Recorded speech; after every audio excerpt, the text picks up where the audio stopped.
Bine v-am găsit! Invitata mea de astăzi este o scriitoare din generația nu tânără, ci foarte, foarte tânără, aș putea zice. Iulia Ioniță, bine ai venit! Bine te-am găsit! Mulțumesc pentru invitație! Îți mulțumesc și eu că ai acceptat să intri în dialog. Nu este la îndemână. Vom dezvălui la sfârșit de ce vorbesc și spun asta.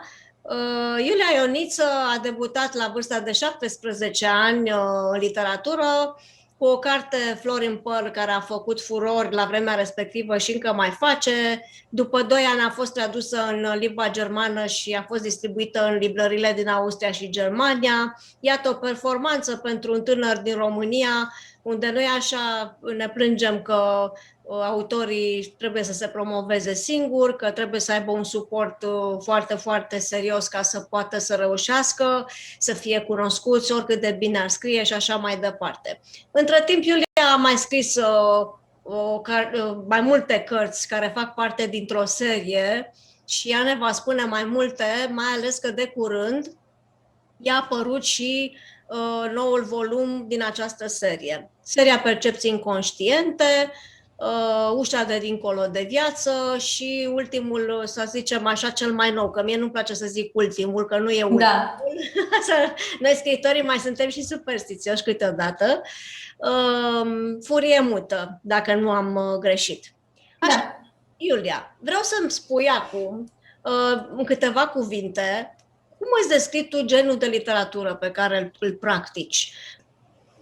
Păi, cred că Flori în păr poate fi încadrată ca young adult, pentru că e vorba de... Bine, oamenii de la editura Data Group au spus că e Bildungsroman, dar nu mai știu ce până acolo să spun că seamănă, adică conceptul e o fată tânără care la sfârșitul seriei, fiindcă acum lucrez și la volumul 3, are, nu știu, în primul volum avea 14 ani, în cel de-al treilea volum la care lucrez acum are undeva la 25. Deci, practic, evoluția ei, să spunem că e un roman așa, realist și psihologic și are totuși elemente de fantasy, pentru că sunt niște vise premonitorii, experiențe paranormale, unele personaje mor și iau cumva legătura cu cei care încă mai sunt în viață, dar nu ăsta e elementul de bază din carte, din cărțile din seria Flori în păr.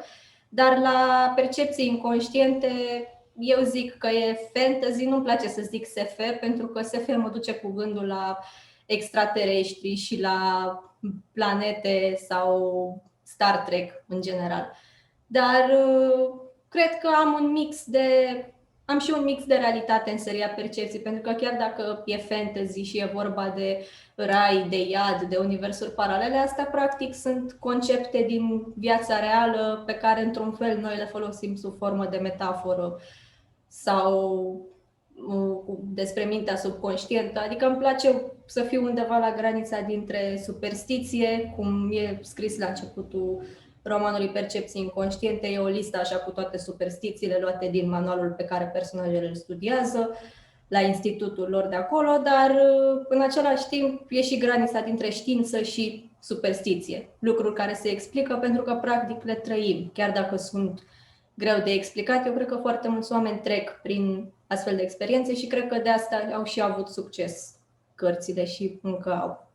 Cărțile tale sunt citite și de adolescenți și de oameni adulți? Da, de toată lumea. Factorul comun al cărților tale este fantasy. Practic un stil de fantasy, dar ele totuși diferă prin abordarea temelor, pentru că temele sunt diferite. Să înțeleg că Flori în păr, care a devenit standardul adolescenților, pentru că e foarte citită, chiar tratează viața unei adolescente, da?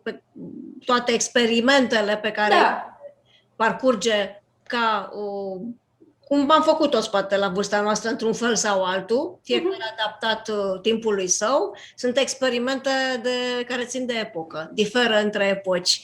Cred că se repetă într-un fel sau altul, cred că e destul de ciclic. Nu e... De exemplu, poate mama mea sau eu am avut alt gen de experimente, voi alt gen de experimente? Asta da, că e tehnologie și alte chestii. Dar pe lângă asta, cred că fiecare experimentează cu ce are la îndemână, dacă e să o facă, indiferent de perioadă. Am vorbit foarte mult, ai adus în discuție despre superstiții. Superstițiile sunt cumva legate de o cultură foarte veche, dinainte de cărțile, să zicem așa, religioase, deci de mitologie.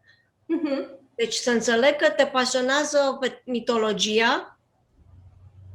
Nu chiar, dar am folosit elemente din mitologie și multe lucruri simbolizează alte lucruri și numele personajelor, unele nume de personaje sunt legate în seria Percepții de mitologie și chiar și de superstiții. Am folosit noțiuni și din Egiptul antic pe acolo, adică e așa, la finalul cărții Furie Muta am o trivia unde spun de unde m-am inspirat, ce simbolizează, din ce mitologie sau legendă urbană e un anumit lucru. Într-adevăr, crezi că oamenii sunt atrași de asemenea, să zicem, povești, indiferent că sunt foarte tineri sau adulți?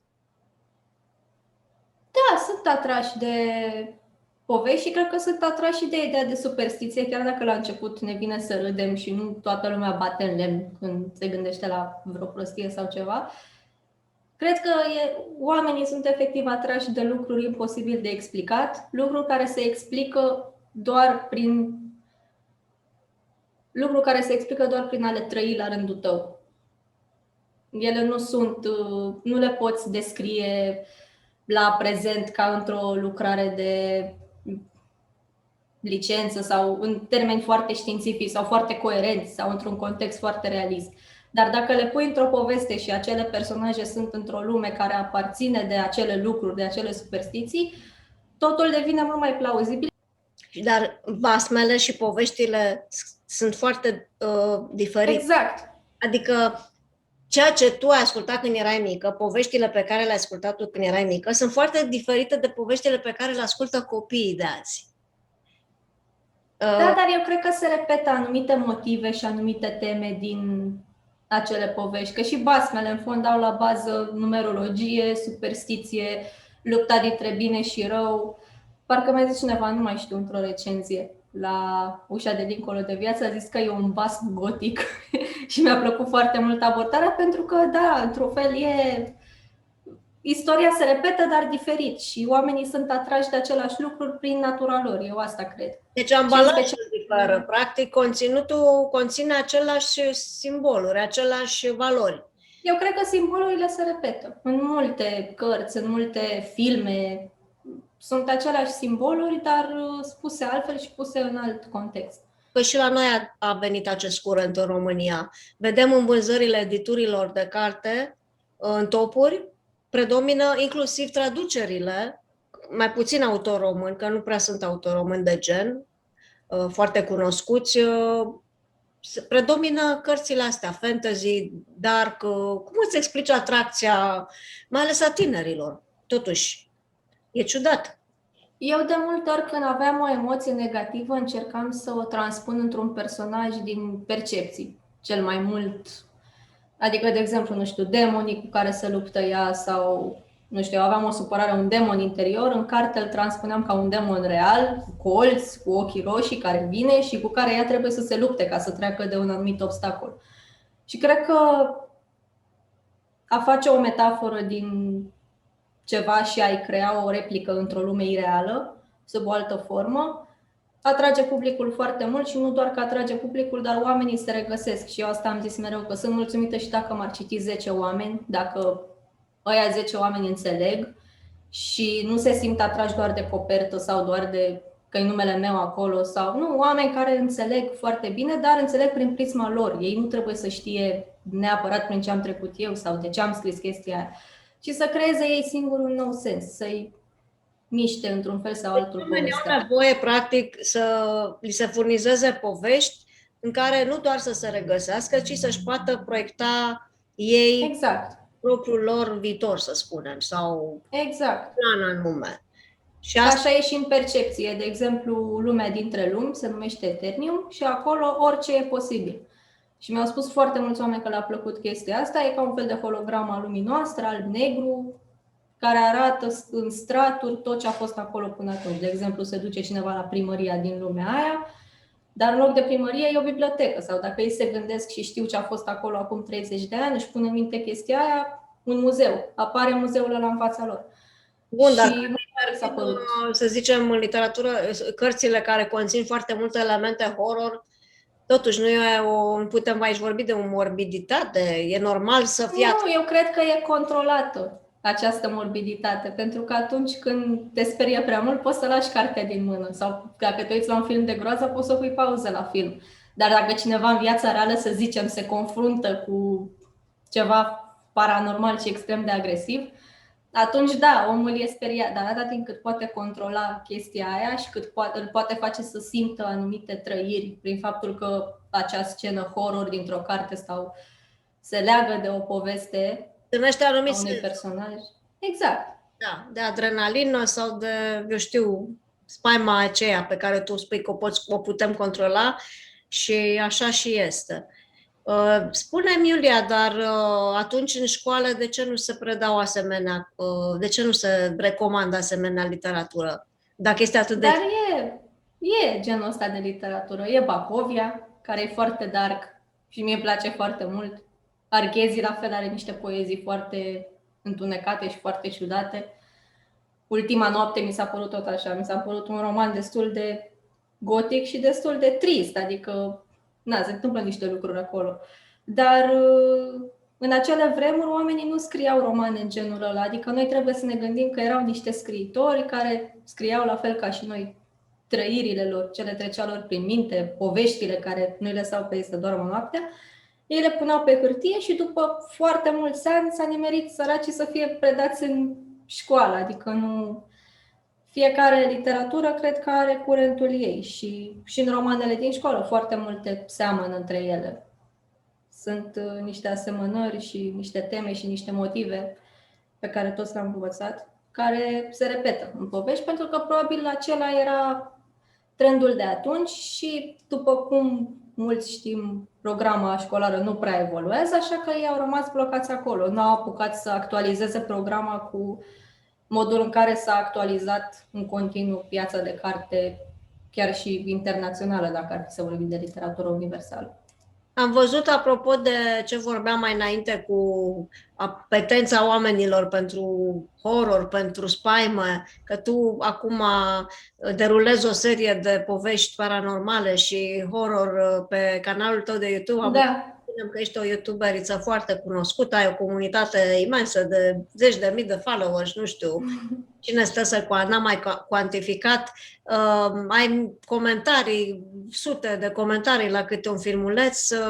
Ai reușit să strângi în timp record această comunitate și acolo, la fel, oamenii văd că gustă serialul acesta pe care tu l-ai început. Spune un pic, vorbește despre proiectul ăsta. Da, serialul ăsta, eu am început să fac YouTube cu story time-uri din liceu, povesteam dar a fost terapeutic, pentru că am stat și am făcut zeci de filmulețe acum 4 ani, în care povesteam cum m-au traumatizat pe mine profesorii, colegii și așa mai departe.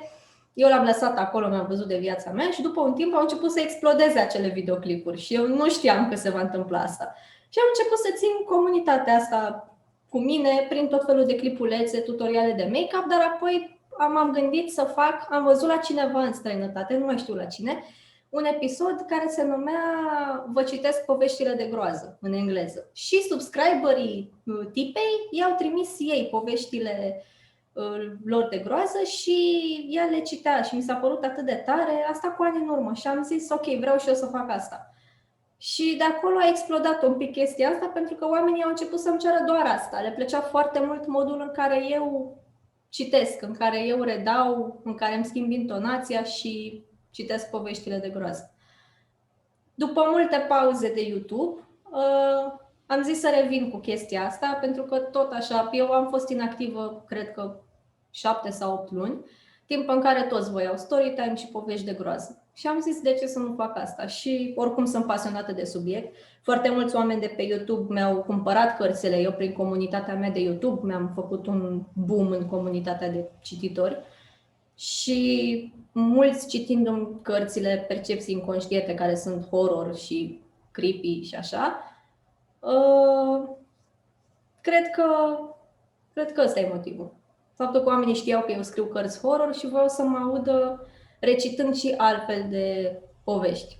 Deci, dacă totuși, acum în final, să spun o întrebare, dacă un canal de YouTube strânge, nu e vorba doar de tine, sunt canale care au milioane de followers. Dacă un canal de YouTube, deci video, vorbim de video, strânge o comunitate mai mare de oameni decât o carte ar strânge număr de cititori, crezi că, virgulă, cartea tipărită va avea un viitor în Da, eu cred că cartea tipărită are un viitor. și va fi înlocuită de aceste noi forme, cum e videoul și lectura video sau... Cred că vor fi disponibile toate variantele, dar cred că la cartea veche nu se va renunța niciodată. La fel, nu știu, cum nu se renunță nici la superstiții, de exemplu, sau la povești horror, sau mereu apar alte forme, dar eu chiar cred că cartea tipărită e cea mai strong versiunea unei cărți, în sensul în care, nu știu, poți să o miroși, poți să o ții în mână, poți să o strângi în brațe. E ceva fizic, e o dovadă a cărții într-un alt fel. Am citit și cărți electronice, dar nu am același sentiment. Când e vorba de ceva științific sau așa, prefer să citesc cărți electronice sau articole în PDF sau așa, sau să cumpăr de pe Google Play tot felul de cărți.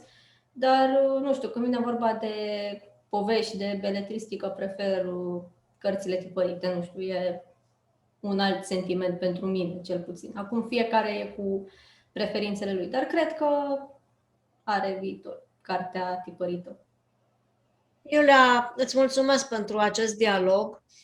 M-am lămurit și eu acum ce au în cap tinerii, de ce le place un anumit gen de carte, glumesc. Eu sunt un fan al tinerilor și eu la rândul meu colaborez cât pot de mult cu tinerii, pentru că vin așa de multe ori cu o perspectivă mult mai fresh decât a noastră și pe bună dreptate, așa e și normal până la urmă. Îți mulțumesc și îți doresc mult succes în continuare. Mulțumesc și eu, la fel. Noua carte cu proiectele tale. Așadar a fost Iulia Ioniță, scriitoare. O puteți urmări pe canalul YouTube Iulia Ioniță, pe Facebook și pe Instagram, unde de asemenea are o comunitate foarte mare. Nu doar pentru că este fiica mea și acum am dezvăluit ceea ce am spus la început, vom dezvălui, și pentru că este un tânăr care chiar muncește și contribuie și ea, pune o cărămidă acolo la marele ocean în care ne notăm cu toții în ale scriiturii. Îți mulțumesc încă o dată. Mulțumesc și eu. Noi ne vedem curând cu un alt invitat. La revedere!